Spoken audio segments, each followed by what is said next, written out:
But then Shaban came to Japan, kind of search of information, share information about like new blockchain ID and all that. He was doing some talks with other people, trying to like, understand the crap out of. And so I was like, I didn't understood what he was talking about, actually. I kind of like, okay. So the only thing that I remember was the Bitcoin.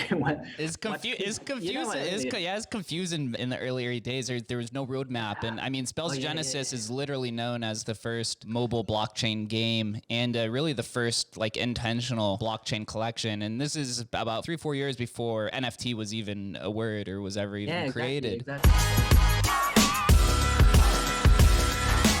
Wow, we're in for a fun episode. Welcome back, everybody. I'm here with Rinaldo Wirz, who is one of the original artists of Spells of Genesis. Spells of Genesis, if you're a historical collector, you're very familiar with, is one of the first ever blockchain collections. If not the first, it's still ongoing after 8 years. Rinaldo designed the boss and a handful of other cards alongside another artist who cannot make it today, who is the Satoshi card designer. I'm sure we'll cover a lot of that. But thank you for joining us, man. I know it took us a little bit to kind of set this up. I don't know if you've ever done a pod. I couldn't find anything, so I feel like we're going to learn a lot about the history of Spells of Genesis and your artwork and the things you're working on now. Hello. Hi. Yeah, it's nice to be here. So yeah, actually, I'm now in Japan and in a cafe. So if we have some problem, I'm really sorry. I might also drink sometimes a little bit of coffee. So hey, it's morning for you, so you're much more than okay. But yeah, really happy to be here, and I hope to be able really to share my experience. Even if as an artist, you must know like this NFT, like really how it became real was kind of late for me. You know, for engineers of people who are always like that. At the start of Bitcoin, some people were able to like kind of surf on that wave. For me, it was really like kind of late, but then I realized, oh, but I was here, you know, I was here. You were early. That and this and that, you know. Yeah. You were very, very early. Yeah. And for those that are listening, Ronaldo, or who are just listening, Ronaldo's at a cafe. Like I said, it took us a little bit to get this set up, so we're making it all work. So just carry along. We'll just get straight to the point, man. We were talking a little bit before this. You said that you were working with Shaban even with Munga, which a lot of people are not even aware of. That was his project before Spells of Genesis. Let's go a little bit before that. Were you in crypto before that? Were you just an artist? Where does that crossroad meet between blockchain and art for you? Yeah, okay. No, really, I was only an artist. I was in animation school. So I to make it like, I would try to link everything. So I started as a multimedia designer, and from that point I moved to Japan once, and I fell in love with the possibility to be able to work in animation, illustration, eventually video games and all that. And then I came back to Switzerland, and at that point I started a new school of illustration in 2D animation only. And at that point I met a guy who was doing like comic books, you know.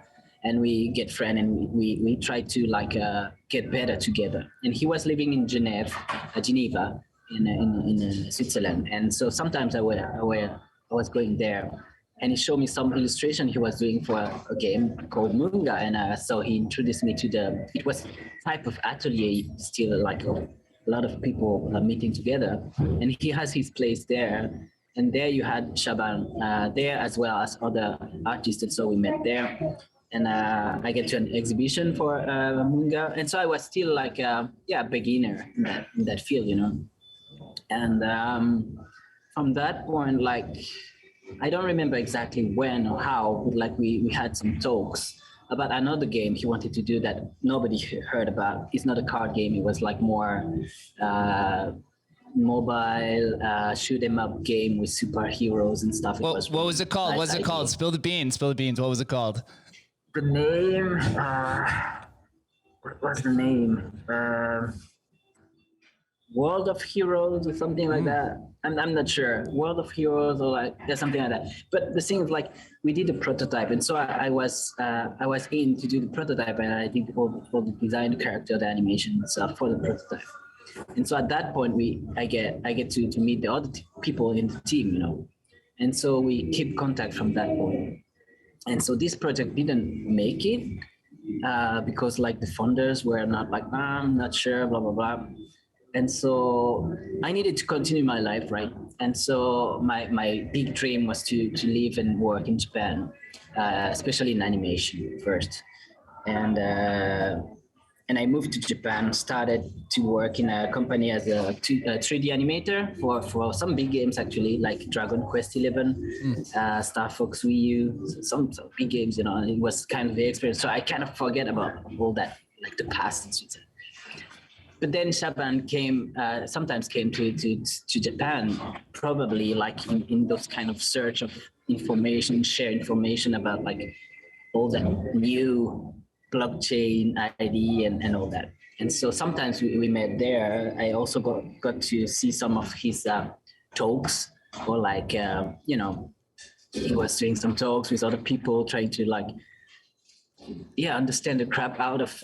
It's confusing. It's confusing in the earlier days. There was no roadmap, and I mean, Spells Genesis is literally known as the first mobile blockchain game, and really the first like intentional blockchain collection. And this is about 4 years before, or 4 years before NFT was even a word or was ever even created. Exactly. And so I was like, I didn't understood what he was talking about, actually. I kind of like, okay. So the only thing that I remember was the Bitcoin. one little story, but for some cards, actually I started drawing some cards for Spell of Genesis. Also, I was in a situation where I needed money and he needed cards. So we were like, okay, let's do something, you know. And at one point he said, but you know, I could pay you in Bitcoin now if you want. Like, it was at that moment, I think maybe $2,000 or something like that, you know, like, and I was like, yeah, but you know, I need to eat, like I need now, I cannot like, you know, wait or whatever. But if I was me now, I would say, yeah, fuck, and I will work for those 2,000, I will work on something else, you know, because I think it was when maybe the Bitcoin price was at, I don't know, 6,000 or something like that, 7,000, I'm not sure, but like, so if you think about it, I would like, you know. Yeah, it's just no one really knew what Bitcoin was back then. I mean, even those that were in the Bitcoin space, Counterparty had only been created about a year before. So, and that platform was actually created intentionally for like DeFi products, and it ended up being like a heaven for art and gaming and collectibles, which is quite unique. That's kind of the power of decentralization. But Bitcoin then, I think it was just coming out of its Mt. Gox fall catastrophe, and the price was pretty low. Most people didn't even think it was going to succeed. So those who were dabbling like yourself back then, most people thought it was just going to be a waste of time. It was just like an experiment to try to see. But tell us a little bit about like, when you were there working with Shaban, did it feel at some point like you were doing something new or something innovative? Did it feel like it was on the cutting edge, or did it feel like you guys were just kind of some guys just being creative? No, really. No, I was like, it was still, you know, like even like the smartphone games at that point, it was still the moment where you could make an indie game and it will become really successful, you know. It's not possible anymore now. I mean, it's like your game is just inside an ocean of other games, and even if it's the really perfect game, if nobody sees it, it's over. When at that time, even the like mobile games, where you could have a hit, you know, just by doing something good, and people because you didn't have so much choice. So for me, it was more like on that side of it was like, yeah, we do a cool mobile game with cards and illustration, but this side of like blockchain and all that, I was like, yeah, okay, you have some collectioner doing that behind, why not, you know. And I was still also like thinking about it, like you when you receive crystals in the mobile game, you know, and so you have a little bit more, and so you can use more in the game. So I was like, okay, cool, if they exchange cards, and by doing that they can play more the game. But I was not aware of like this kind of collection, you know. For me, like, for what I understand now of the NFT, but maybe that's a discussion you want to have later, but like is kind of the collection of high art, or like how you say beaux-arts in French. Yeah, high art. Yeah, it's a term. Art. Yep, high art. Yeah. Yeah, like those kind of collection where actually what you see, or sometimes, I mean, but often when it's only about money, you have all those straight, like people who really love the art and so they want to buy it to keep it for them. You have other people who want to share it to be able to have the most value out of it. And so you don't really care. I mean, not really care about what is on the image, you know. Yeah, high art's very layered too. So when you look at it, it's supposed to enact some sort of feeling, which then increases the value because it's interpreted in so many with so many different variables and a wide variety of collectors. That's where you see some of these like ludicrous prices of like 40, 50 million, because that's what is high art. Yeah, and you have the names, you have everything, but in a sense, so NFT is kind of the digital way of that, but open to everybody, because now we are in a generation with everybody, not everything, but a lot of stuff are really open to everything, like the AI stuff, like OpenAI and all that, like ChatGPT, all those stuff are open to people, or seemingly open. I don't know how far it goes in terms of democracy, but like, I mean, it's open, and so that means NFT is kind of that. But that means also when you open it, you also have a flow. It's like the games, you have a flow of stuff that kind of also like could hide like your own creation, because you have so much stuff that some people like just do 2 pixels and send like thousands of.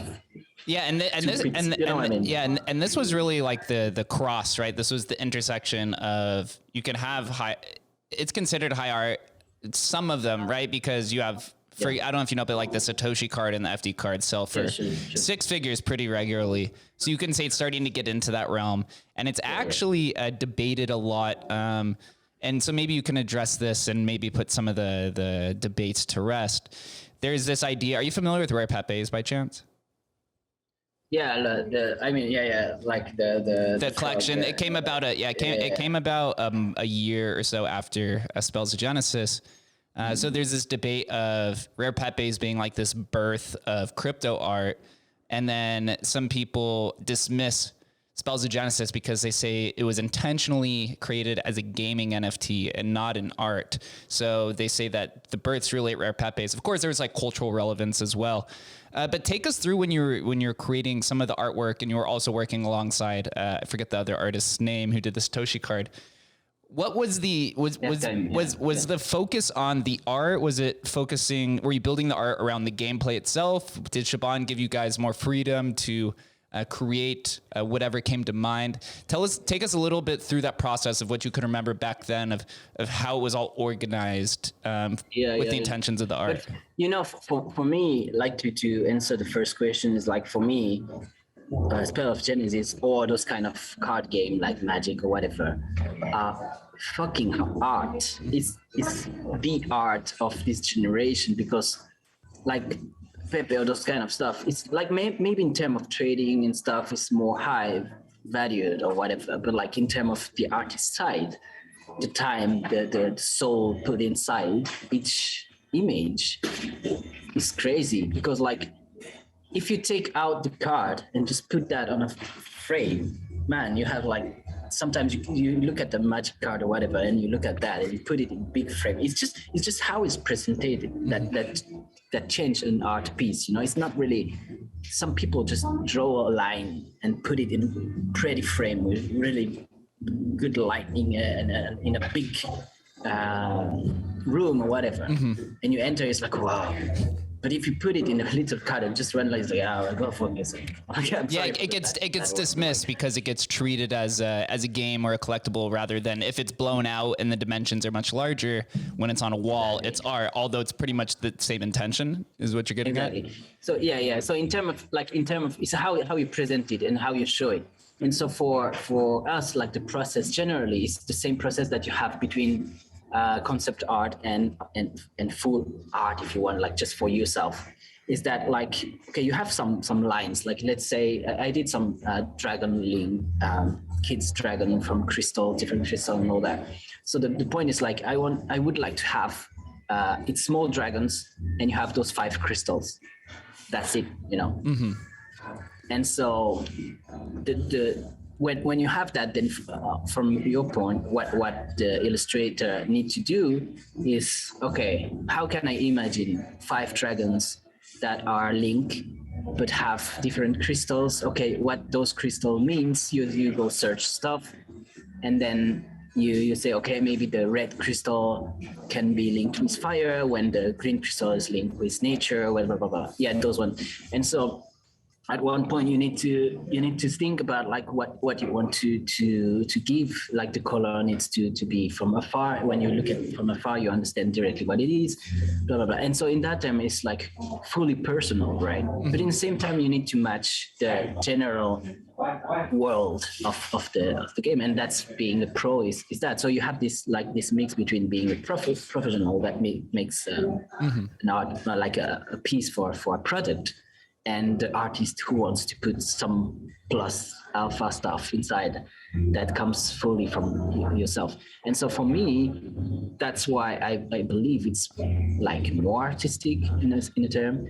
But then how it's presented at the end is a card collection game. And so you will have so much card that at one point you can lose also sight of how, because it's so huge, you know, like for Pepe, it's like always the same character, right? Mm-hmm.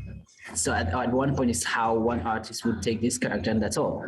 But you have always the same character, so it's easier to you understand, like, okay, this one is that. When for a Spell of Genesis card, if you don't have, even if you see the card, it could be another type of collection card, a magic one or whatever. Yeah, because they're characters too. So you're basically presented a storyline from Shaban and the game writers, and you're trying to play that feel, but mixing in your art. So for those that are listening, I pulled up 3 of Rinaldo's cards that he created: the Sapphire Dragonling, the Emerald Dragonling, and the Amber Dragonling. I believe these were created in 2015 or 2016. Yeah. They're quite artistic. Take us through the creation of this. Was the art created first? Was the wording underneath it for the gameplay created first, or the name? Take us through the order, and then exactly how you created this art. Was it physically? It looks like it's something that's maybe painted and digitally uploaded. Did you use some sort of illustrator? So, take us through the whole card construction. Yeah. Okay. So generally, you get the name first. So the name is like, okay, we have those 4 or 5 Dragonling. The name will be Sapphire Dragonling, Emerald Dragonling, and then they don't have the whole text. Generally, it's like more. Okay, that's a little bit the idea. And from this ID, the writer will write something, while in my side I start with sketch. So at that time I was working quite differently than now. I would say maybe now I would go directly on computer from start. At that I was doing like from hand, and then a little bit of watercolor to try to see the colors and all that. Then I would upload. No, the first I would scan the line to not lose it, and then do the watercolor for me to have the colors and all that. And sometimes I would scan the watercolor to have a base, and then draw on top of that by computer. When now I would maybe only do the line by hand and really do the whole coloring and correcting stuff on computer. But you can see, like on what you are showing now, the last the collaboration we did with about the dragon. It's like, because he did a lot of dragons as well, and so you can probably see the level how my dragon now is more sharp than the other one. The other one are more like not blurry, but like more. You see that you could have a little bit of watercolor behind or stuff, you know. It's a little bit more messy probably, so that means also probably more artistic. When now the other dragon, the collaboration one, is more sharp and fit probably more to the generation of what we do now. Yeah, that makes sense. Those Medium articles are quite interesting, I have to say. There's I was going to find your OpenSea. I saw an OpenSea. I'll put up next time when we dive into these things. Spells of Genesis here. Do you remember how many cards you did create over time? I pulled these up in order from when they were first minted. The FD card was minted on March 11th, 2015. And you have about like 15 cards or so, maybe 20 that were in 2015. Here you have like so from the, you have this one? Saji. So yeah. So this card was from me. So all this, so all that you can feel also like a little bit of watercolor behind and all that. So this Basilar, so the Basilar, this is a popular one too. Yep. Yeah, Ajisa series is all made by me. Actually, I had some originals sold also on my OpenSea without the card, the whole process for the dragons as well. But they are now moving on the internet. Where is it? Here it is. Yeah, I'm pulling up Rinaldo's OpenSea. And actually, when I was doing some research, I was astounded to find some of these things on here. I'm sure not many people are actually aware of this. Some collectors may even be interested in it. The one I just pulled up says Spells of Genesis Draglings Originals that you minted. It looks like February 2022. That somebody it's only one of them. So that the move on that was like it's another story that maybe I don't want to go too much inside that, but like we didn't get really online with how the NFT get in terms of artists, and so our cards sold really, really well, and we weren't aware of that, and we didn't get any information about that, and so we never like had anything from our work. And that time, like it was the first payment for the illustration, but like we had a discussion with Shaban and all that, and so what I did to kind of compensate that is like, okay, I don't have the card, but I have the original, that's mine, because the rights are mine, right? And so what I will do is like for original material, I will sell only one of them. So it's only one original, and it's like having the painting of the original, and that's it. That's my how to say, compensation for all the success you had with Spells is that we didn't at all even get like any percentage of that, any knowledge of that, and so that was kind of for this that's on the screen right now. Like right now, I have pulled out a Gate Dragling Spells of Genesis original. Is this an unfinished product, or was this maybe something that wasn't accepted as a final and that you guys created? This is the final? That's the final, yeah. Okay, so it's the final, it's but because it's the final uncut, you know. It's the uncut one. So that means it's the final art full size. When you have the card, you need to crop it. Okay. Want, right? Okay, yeah. So it's because usually you have the kind of the bottom third cut out with the description, and then you had the name as well. So here I'm moving over to the Algier ones, which I like better. It seems like the community does as well because of maybe the supply. Me too, actually. Yeah, I really like it because actually I created all the backstory as well. Really? This one. So first, you mentioned something about the pay structure. Can you just take us through kind of what that was, at least what you're comfortable with stating, of like what were those kind of agreements in the early days? And I know back then there was not even a concept of creator royalties that were implemented. Exactly. There were handfuls of people who were trying to do it. It just was not technically possible at the time.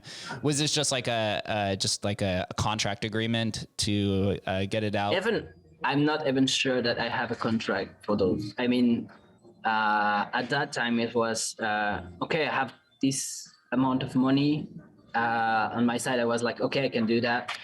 Okay, let's do that. And so also, I was like kind of beginning with all that. Now I'm my own boss. I have my own company, and so I'm more aware of all those stuff. A video game company, right?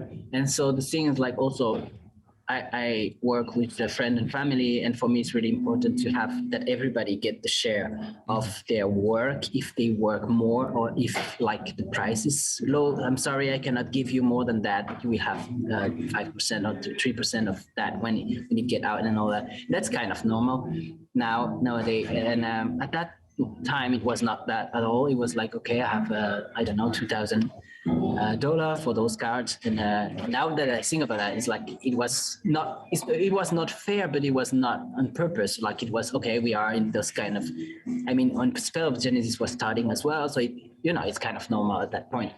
The only thing is like when you start to have success and open on different shop and you forget about the artist. It's like you have your product, you have it, that's yours, but actually that's not yours because in terms of contract, the artist, if you don't give your PSD and it's not written, okay, you have all rights on my art, you can do whatever you want.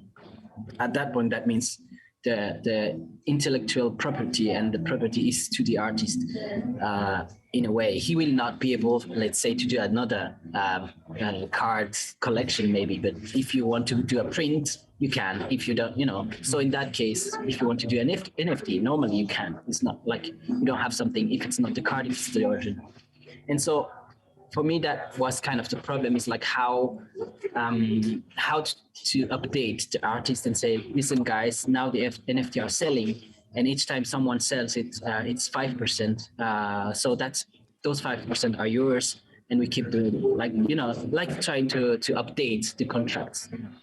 And that was not done, but I can also understand why. It's not like it's not. Sometimes you are in your business and all that, and you don't think about that because it's normal.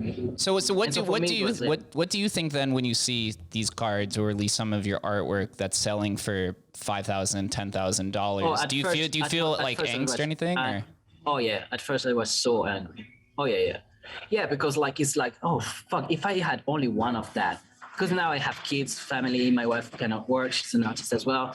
I'm an artist, so it's not easy, right? Mm-hmm. It's easier now, but it's not easy.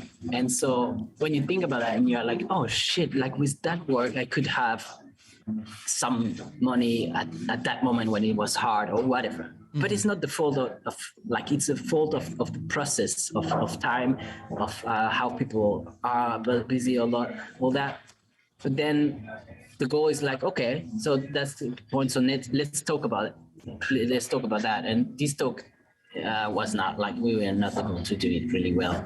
And so on my side, it was like, okay, so what can I do that is legal, not unfair to Spell of Genesis, not unfair to the collectioner, but quite good actually. It's like, okay, is what I did here. It's like one original, only one version, a little bit expensive. I mean, it's, the price is not so expensive, but it's still, it's not like 0.001 Ethereum. It's like, I don't remember exactly, but like, and so that was the kind of my, okay.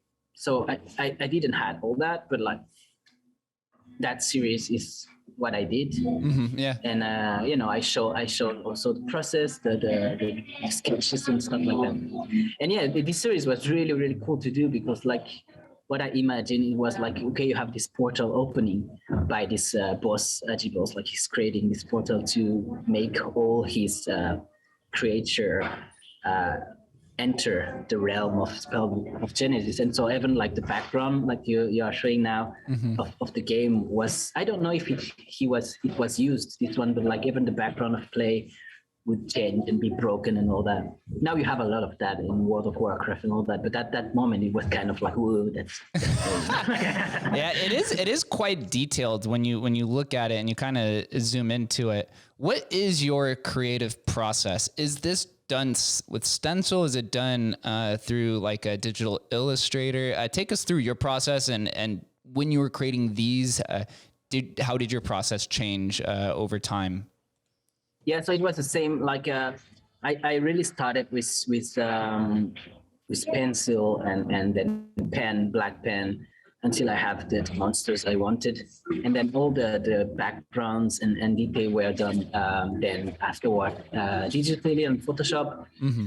I really like the background that vibrates with colors and lights and little sparkle here and there. And so, yeah, for me, it was really like, I think only the Boss was done all digitally. I had an idea, that like, okay, that's what I want, this big guy, like summoning this big portal and smiling, like, I was just with that. but then I was like, yeah, he don't have any lines. I mean, he need to be like a little bit, made of black energy. So it's not nothing to do really with line. I think I had only the hands that was done in pen.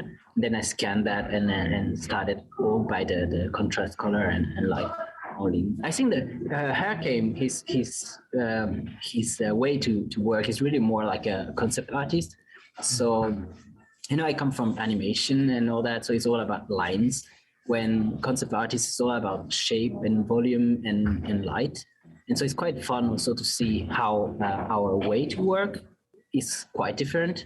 And so when we work together on this collab card again, we had this image that fit together, but we can see difference of style quite a lot. Yeah, this one. Yeah. I'm really proud of. So which one's yours? The right or the left? Can you say? Is the one on the right yours, huh? No, the left. The left. One. Ah, dang it! you can really see the differences. If you zoom a little bit in, you can understand with the lines, because you will see on the teeth, on the eyes, and all that. I do the line. When he's all about volume and shape. You don't really have a black line somewhere. Yeah, you have some shadows, but like I don't know if you can see them on the bigger screen. Not sure. Yeah, I can't pull into it a little bit. Yeah, but it looks fantastic. One of these days, I'm gonna have to get one of these. So from the story here from Cameron Phillips, who wrote this article, to just summarize it, when I went through it, he basically had an idea that he wanted to see both of you create a collaboration and then have the card introduced into Spells of Genesis.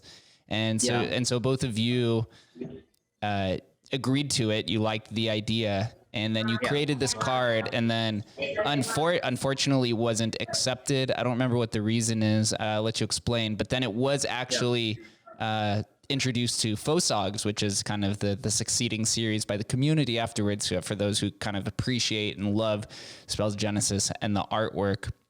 Do you remember what the reason was why I wasn't accepted into it? And do you have an opinion on FOSOGs, the community that is just kind of the devout fan group of Spells of Genesis? Yeah. So do you want to explain how everything started, baby? Like at the moment, I did my series of original card for the Dragonlings and like the Ajisar and all that. I went to the community of Spells of Genesis and say, hey, look, I did that, and we had a big debate about, is that really good, legal? Is that something you can do? Blah blah blah. And we talk about that, and we talk about the problematic of 2015, how it was and all that, how they get successful, how we didn't get anything, how also like in terms of like simply say like the work is done, you feel okay, that's my work, it has value. We had a lot of discussion about that, and Cameron, so the guy who is helping me now on a new series I'm creating that will actually start of this year, called Monster Book. We started talk about that and say, listen, man, I have this project I want to do in NFT. Could you help me? And we started to work together. And by working together, he told me about SOG. And so I started by doing one card that is a concept card. That's I think don't remember which one, Sapphire Dragonling. Mm-hmm.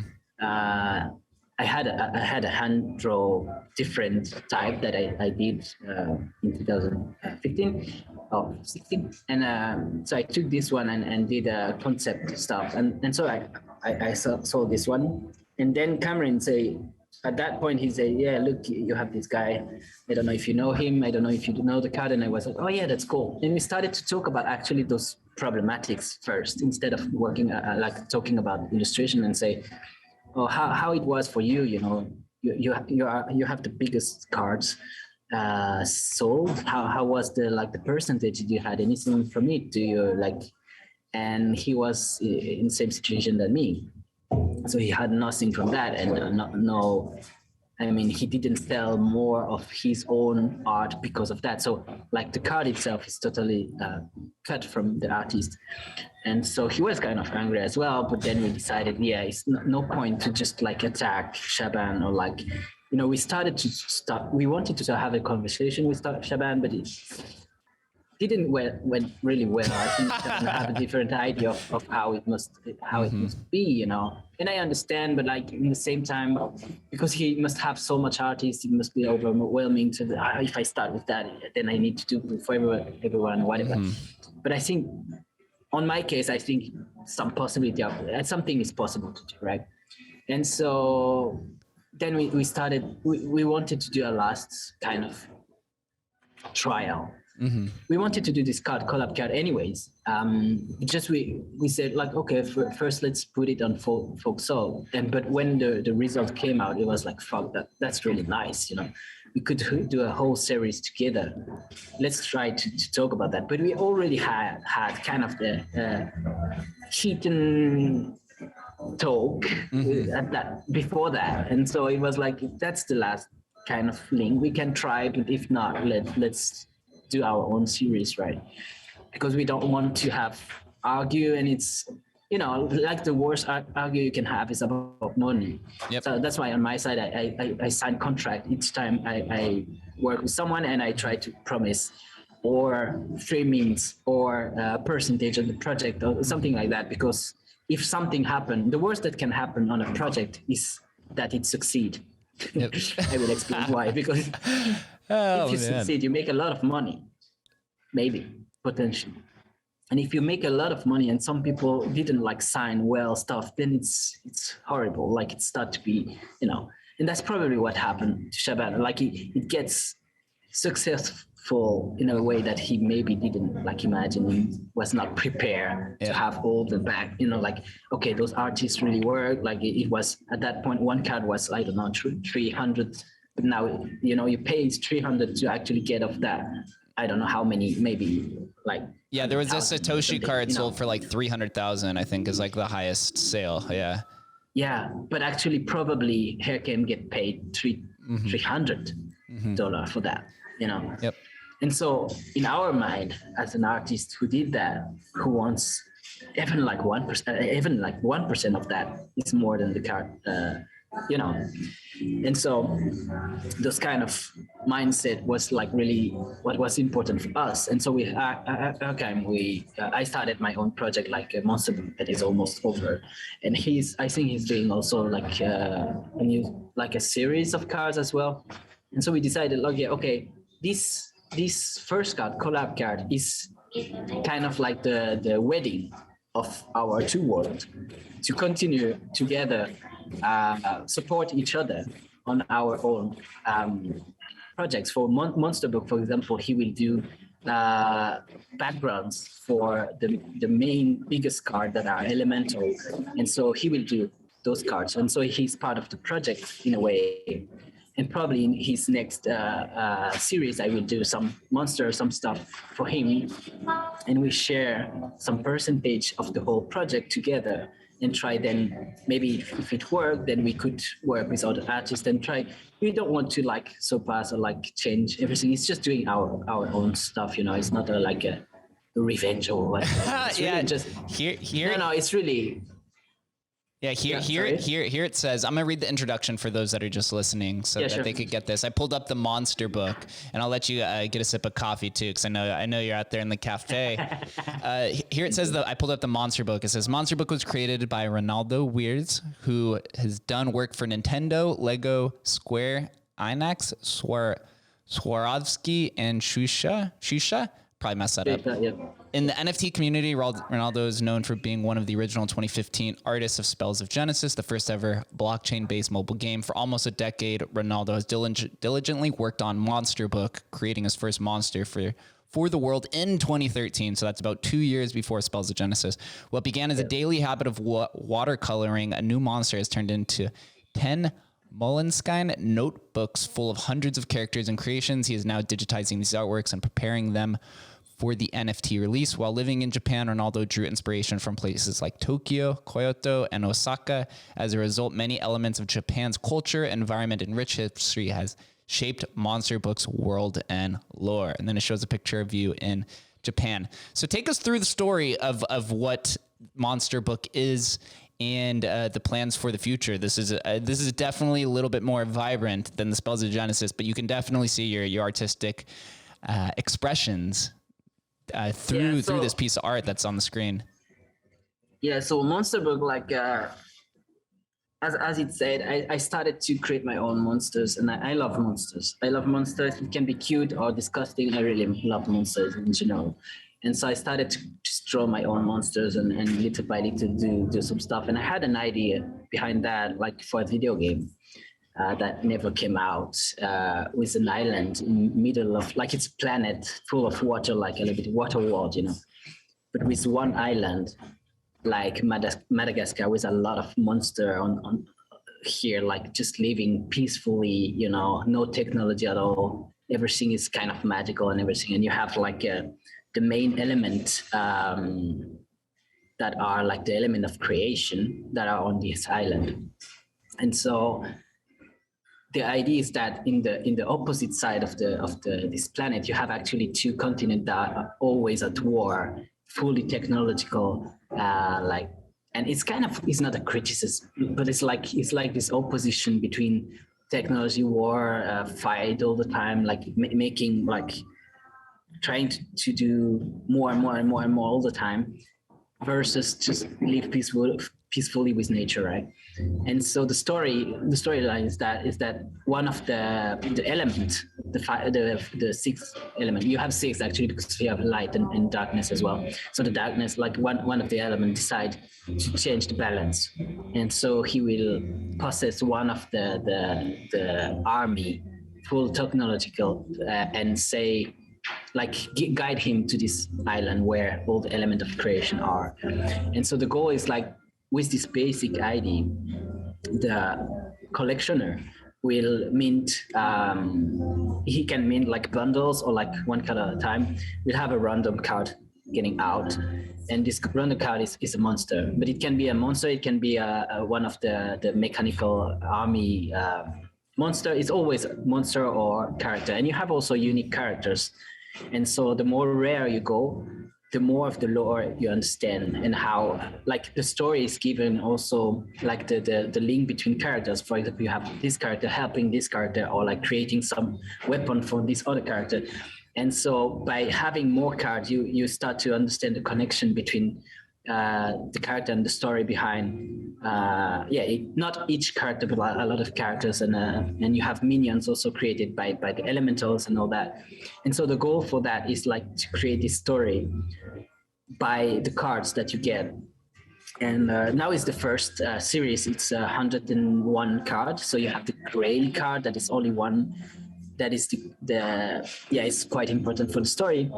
And the goal is to have at least a second series of the continuity of the story. Like, this story start when the army just arrive on the island. That's all, and then you understand what's happening by collecting the card. And the goal is to be at least to make a second series. And if it works well, I will continue drawing my Moleskine stuff and invent new monster and new lore and new creation, and continue the story.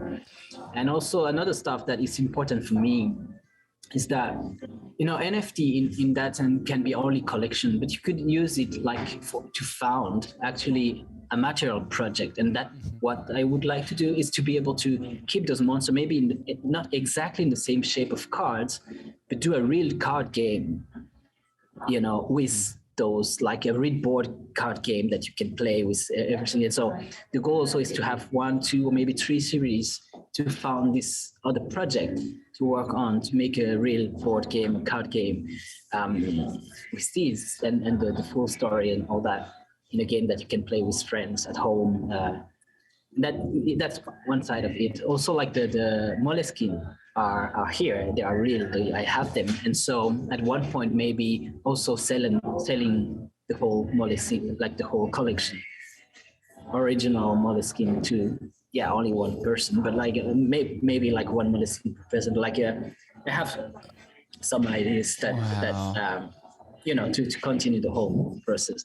Yeah, I'm truly astounded by this. This has literally just been right under my nose the whole time, and most of us, and you've been out here building. So if I get this right, the founder card, which is the collaboration card between both of the original artists, is basically the key to the game, at least in the beginning, to get on the whitelist and some of these cards, which is on Counterparty.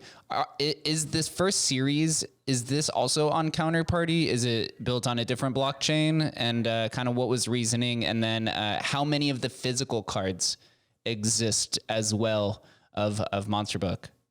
So, wait. So like the collab card, the two dragons you see, that's a key to me and Herkheim, any type of future project. Okay. By having that, then you will receive in one or other series a unique card. For me, on Monster Book, you will receive the founder card. And the founder card is like, will give you some, how you say?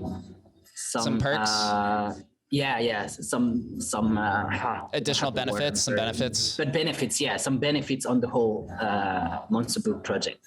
And so by having the collab card, so that's why the collab card is actually the kind of the diamond, if you want, if our project continues. By having this collab card, any project, that's for me, it's that. For Herkheim, I think as well, it's like if you have this card, then any project we do, the person who have that will have benefits on any of our projects. And so then you receive the founder card. And so the second question was what? I'm sorry. I was asking about the technicals and the mechanics of the game. Counterparty, yeah. Yes. At start, we wanted to do some place else, but it will be on Counterparty, because we will have also some bundles and how it's a little bit more complex than just having 100, because it also is like you don't know when you mint, you don't know what will come out.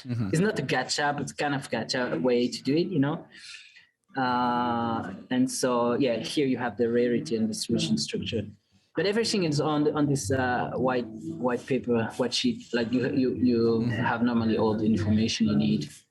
And in terms of like material cards, now you need to understand that all the illustration are in this Moleskine book, but I didn't create the card in real for now, because I wait to have the real.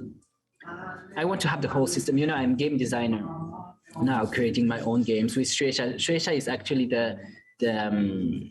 he's the editor of Dragon Ball, One Piece, all those mangas. So it's probably the most known manga edition in the world. And so we worked with them in a video game that I created. And the thing is, like, I want to wait to have all the system. As a game designer, you need to have the whole system of the game to be fun before create the shape of how it will look, So in that case, like I keep the illustration, the whole stories, each character, all that. I will keep it as a lore somewhere until I have the whole mechanic of the game. But to start thinking about all that, I need to have a little bit of fun. And so that's why it's step by step. Now it's really creating those NFT collection that we started last year. I think I don't remember exactly when, but at the start of the year it's almost 1 year of work now. And the website is kind of old. We need to have a new one. But how old are you in this picture right here? Younger. I was living in Tokyo yet, so now I'm in Kyoto. So it was at least 6 years ago. Oh man. Aspiring illustrator. 32, something like that. Aspiring illustrator. I love it. There was another link on your Twitter account. There was actually a handful of them, but the one down here at the bottom is Momo-pi. Tell us what this is. Yeah, that's my company. Oh. So Momo-pi Studio is a game company. We are 5. And that's the game that what you're showing now is the last game I did with Shueisha. And this character, Captain Velvet Meteor, is my own IP. and we mix this IP with 8 manga characters that are from the Jump Plus lineup. So you have Spy Family. I don't know, but for people who like manga, they will know probably. Spy Family, Monster 8, or like Kaiju Hachigo, Kaiju number 8, sorry, like Summertime Rendering.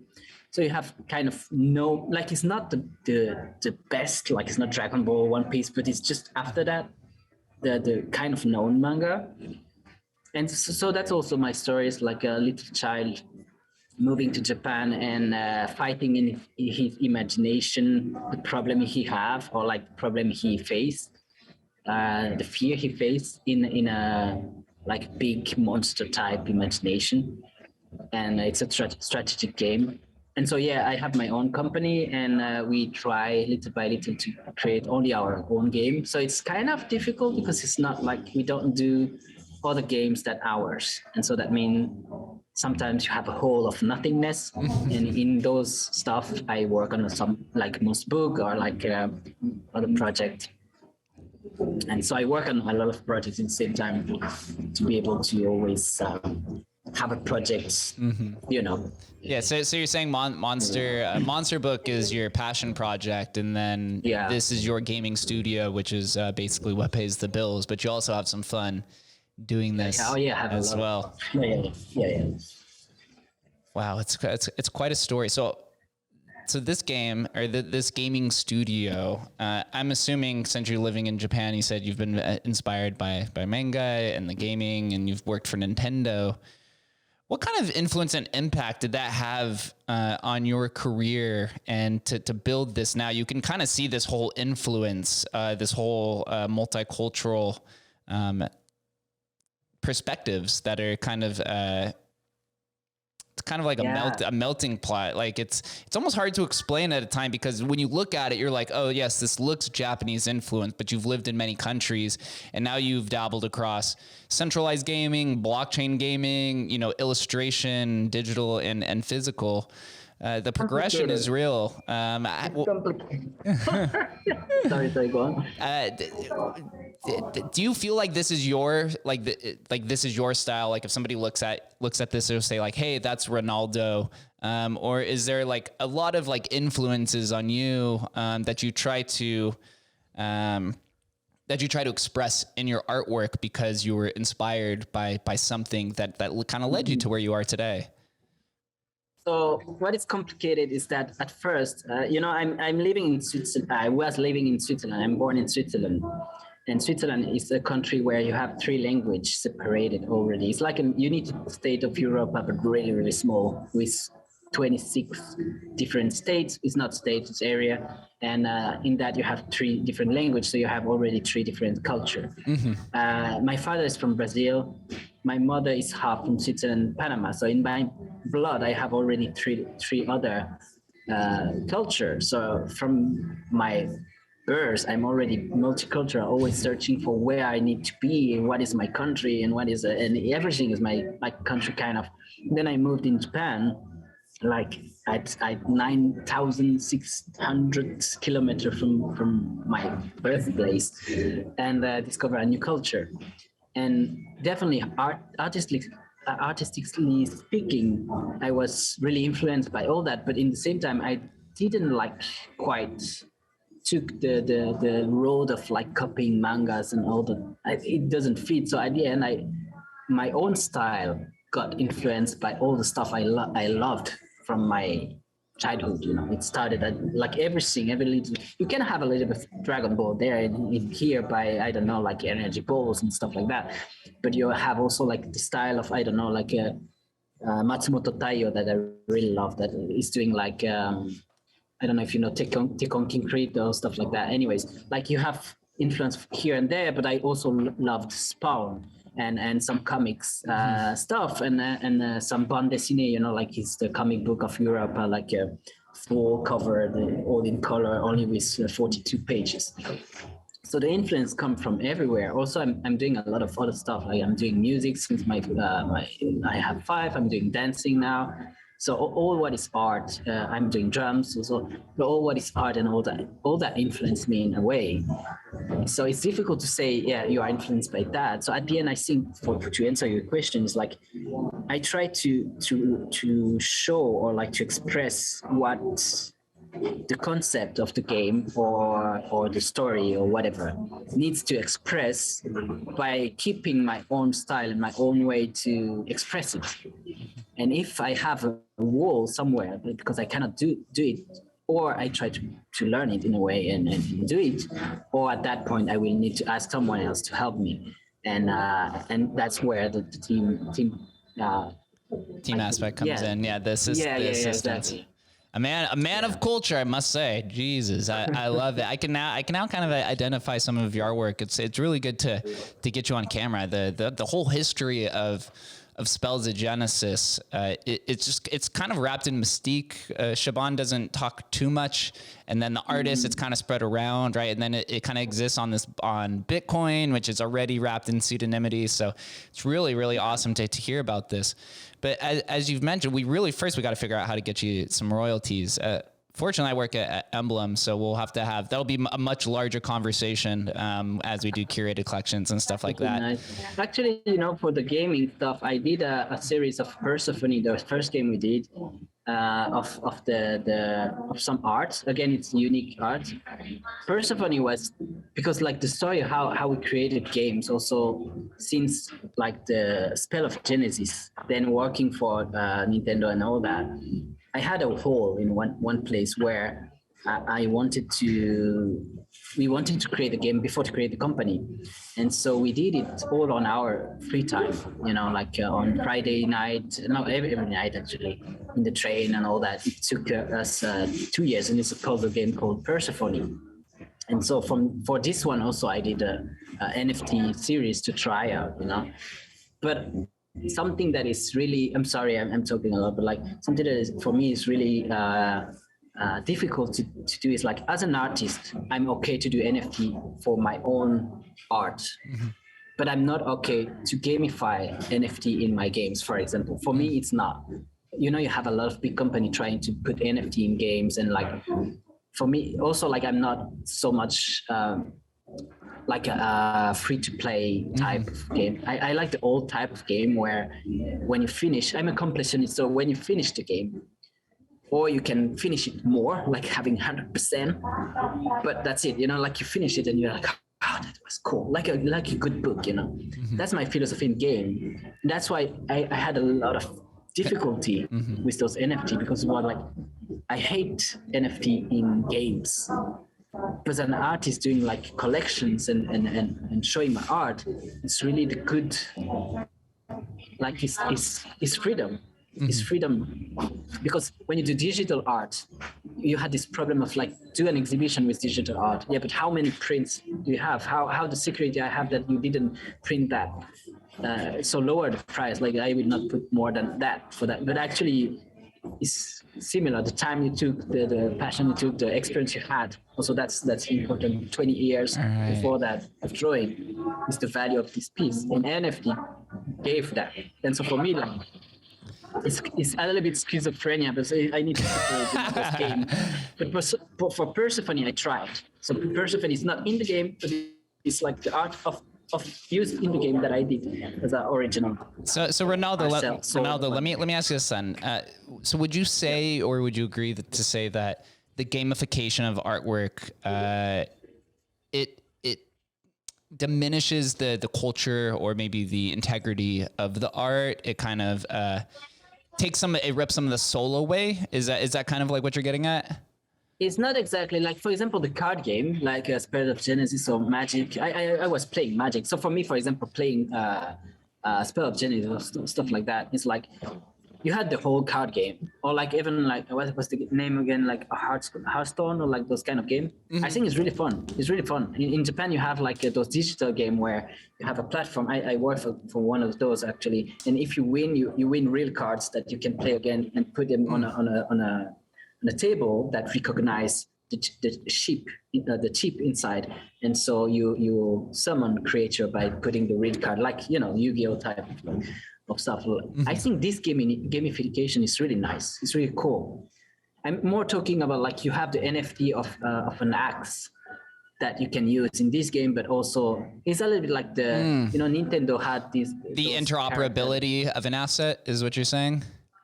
Yeah, but Nintendo, they have this figure that you can put on top of your controller, and then you win some stuff. What's the name again?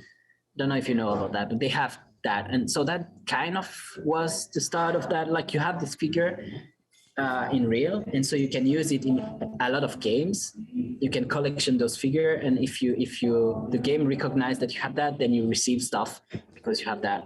I don't remember the name. I'm sorry. But now the NFT problem is that you don't have anything really. It's just like having, and so it works for a collection of cards that you can play and try to understand because it's playful, but it's not like it's not a game asking you to have NFT. It's NFT collection being playful, and that's cool, Yeah. But having a game or many games that ask you to have token instead of, like, for example, Nintendo, that have a token, but at least inside a figure. So at least you can have those figure on your tabletop or whatever, and you're like, oh, that's cool to have that. Like any figure you can have of manga and games. And that's cool to have a material something. What I'm a little bit like, for me, it's difficult. It's not even with art. It's just like trying to use that to make money, because that's what they try to use. It's not even, they try to push NFT inside game, trying to find a way to make it fun, but it's not more because the game is fun. You don't need that, to make more money. And that's my problem. It's like, I understand I want to make money as well with my collection, but I want to be fair, and I want to give the most of it to be that the person who will buy it will feel like, oh, that's nice, that's real, and that's not like just the artist trying to fuck me up, Yeah, it's a forced narrative, and also I think most of us can agree that the majority, if not all, of the NFT games that exist are pretty boo-boo. they're not fun. Yeah. It is still early days, so you'd have to give them credit to say they're kind of tinkering maybe through. Find something, maybe. But I do understand that internal confliction though, because when money comes in and enters the space, everything from the music industry to the movie industry to culture, it rips the culture away and kind of leaves just like a trail of dust, right? It leaves like a bunch of dark clouds, and the culture dissipates, people leave, and then you have the hedge funds and the industries that come in and kind of take over. So since you've been there literally since the beginning, you're literally one of the first artists out there, you've seen it.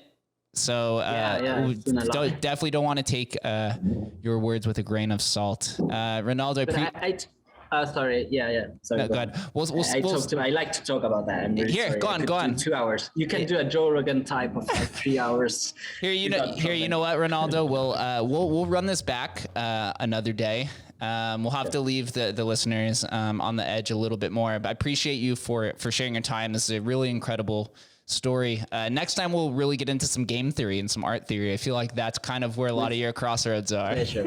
Yeah. I love it. So I appreciate you, brother. I know you're getting off to your morning, so you're awesome. I hope all of you guys loved this just as much as I do. Really, really eye-opening story.